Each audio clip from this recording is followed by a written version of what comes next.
The crystal champagne flutes clinked mockingly as I balanced them on my silver tray, weaving through the crowd of Silicon Valley's elite gathered at my sister Diana's new $20 million mansion.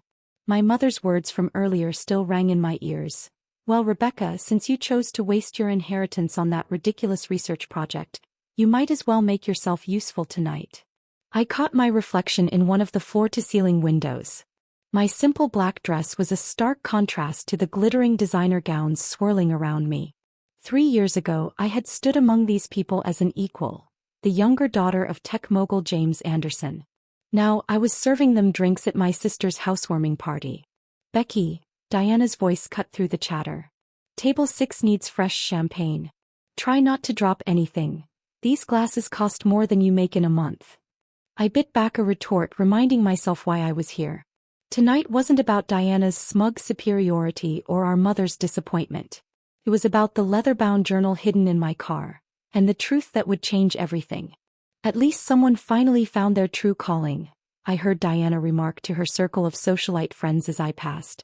After she blew through her trust fund on that crazy DNA research project, serving drinks suits her better. If only they knew. My crazy research had uncovered my family's darkest secret, one that had been buried for 30 years. The invitation to Diana's housewarming had arrived last week, gold-embossed heavy cardstock, screaming old money. But on the same day I had received a very different delivery, a package from a retired nurse in Boston. Inside was my grandmother's private journal and a letter that shattered my world. "Your sister seems to be enjoying herself," a quiet voice said beside me. I turned to find Thomas Chin, my grandmother's former attorney, watching the room with thoughtful eyes. "Right on schedule. She always does," I murmured. "Everything ready?" He gave the smallest nod. "The documents are all here. But Rebecca, are you sure you want to do this tonight? It will destroy them." I glanced across the room. Diana, radiant in her designer gown, bragging about her new venture, funded entirely by her inheritance. Mother gliding between guests, perfect socialite smile in place. Father surrounded by business partners, orchestrating another multimillion-dollar deal. They looked untouchable, just as they had 3 years ago when they branded me the family failure. Flashback, 3 years earlier. DNA sequencing? My father's voice had thundered in his office. "You want to waste your inheritance on genetic research? It's important work," I argued. "Grandmother's disease. There could be a genetic component.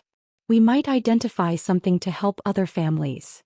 "She died because she was old," Mother snapped. "Rebecca, this obsession isn't healthy. Diana is investing her inheritance into a proper business. Why can't you be more like her?" "Because I'm not Diana." I shot back. "And grandmother's death wasn't that simple. If you would just listen." Father slammed his hand against his mahogany desk. "This discussion is over. Either invest responsibly, or don't come crying to us when you've wasted everything." I chose the research. They chose to disown me. Present day. "Mrs. Anderson," Thomas said smoothly, pulling me back to the present. "Your daughter Diana's success is remarkable. She must have inherited your late mother-in-law's business acumen." My mother's flawless smile faltered. "Oh, Margaret hardly had any head for business. She was more interested in her charity work and medical research." "Medical research?" Thomas raised a brow. "Like your younger daughter." Before my mother could reply, a commotion at the entrance silenced the room. An elegant, silver-haired woman had arrived. Gasps rippled through the crowd. "Is that Dr. Sarah Chin, the genetic researcher?" someone whispered. I allowed myself the smallest smile. "Right on cue. I apologize for intruding on your lovely party," Dr. Chin said, her voice carrying across the hush. "But I'm looking for Rebecca Anderson. I believe she has something that belongs to me." Every eye turned toward me. I set down my tray of glasses. "Actually, Dr. Chin," I said clearly, "what I have belongs to all of us." Mother's face drained of color. "Rebecca, what is this about?" I pulled out the worn leather journal, its weight familiar in my hands. "It's about the truth, Mother. About why grandmother really died. About the Anderson family's biggest secret." Father stepped forward, his expression hardening. "Whatever you think you know." "I know everything," I cut him off. "About the experimental trials in 1992. About the cover-up. About my real mother. The crystal glass slipped from Diana's hand, shattering on the marble floor. I opened the journal to its final entry, my voice steady as I read aloud. My dearest granddaughter Rebecca. If you are reading this, then you have uncovered what your father tried so hard to hide, the truth about your birth, about your real mother, and why I left you the key to everything. The room erupted into chaos. Diana sneered. This is ridiculous. Another desperate grab for attention. First your research, now this. But mother's reaction betrayed her.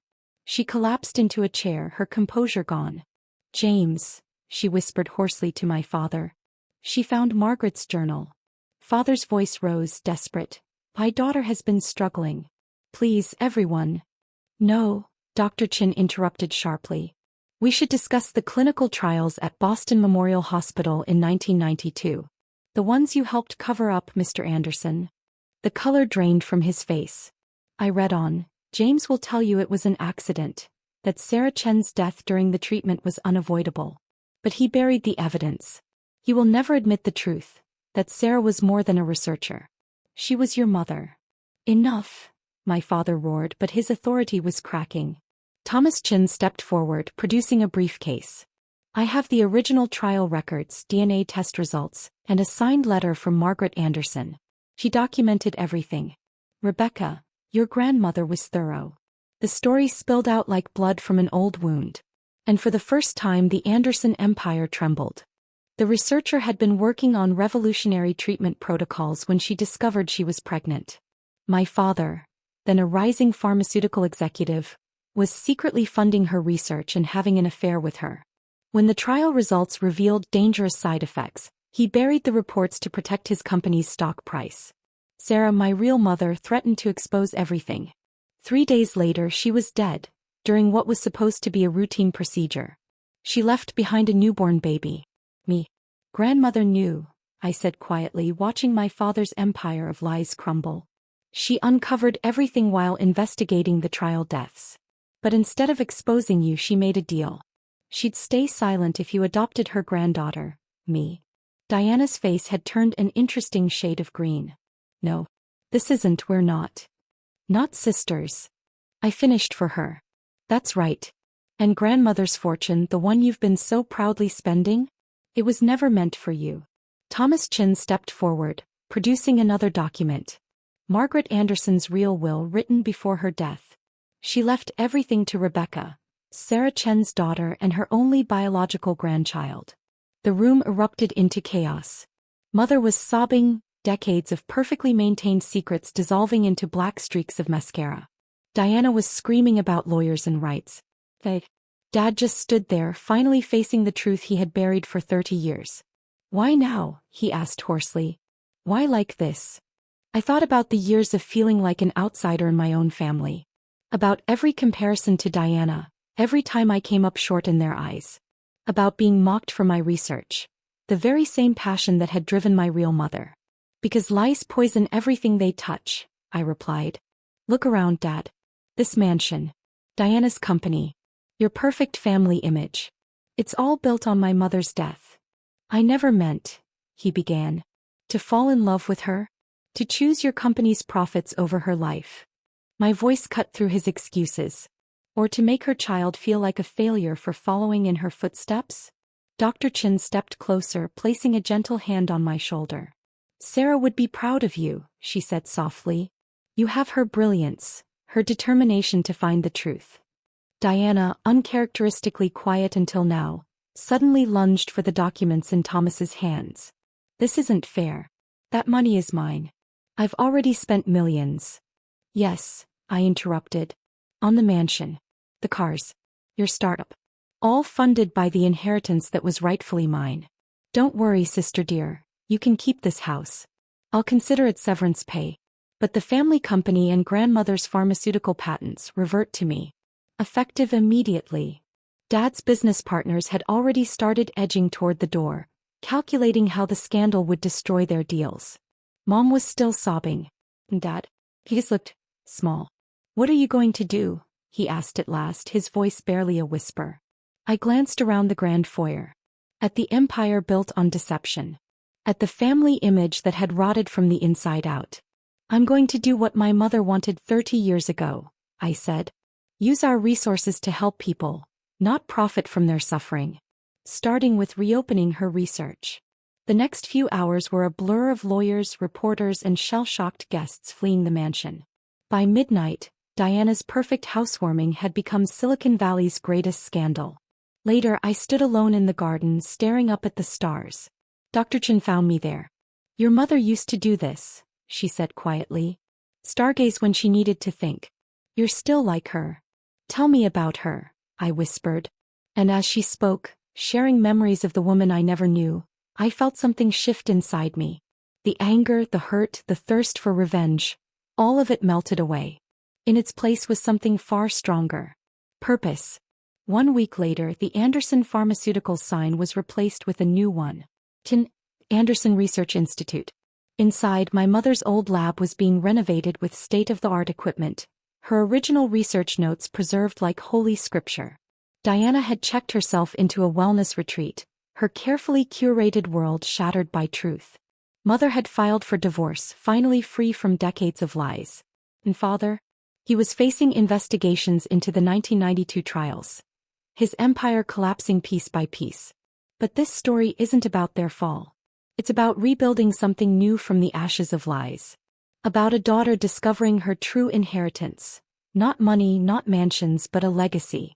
A legacy of brilliant research and an unrelenting pursuit of truth. As I write this now from my mother's old office, I see her face in the photos Dr. Chen shared with me. The same determined jaw. The same fierce gleam in her eyes. Yes, I may have served champagne at my sister's party. But I was serving something else too. Justice, truth, and the promise I made to 2 remarkable women. My mother. My grandmother. Sometimes the greatest revenge isn't in destroying what others have built. It's in building what they tried to prevent. My mother's research continues through me. And this time, no one will bury the truth.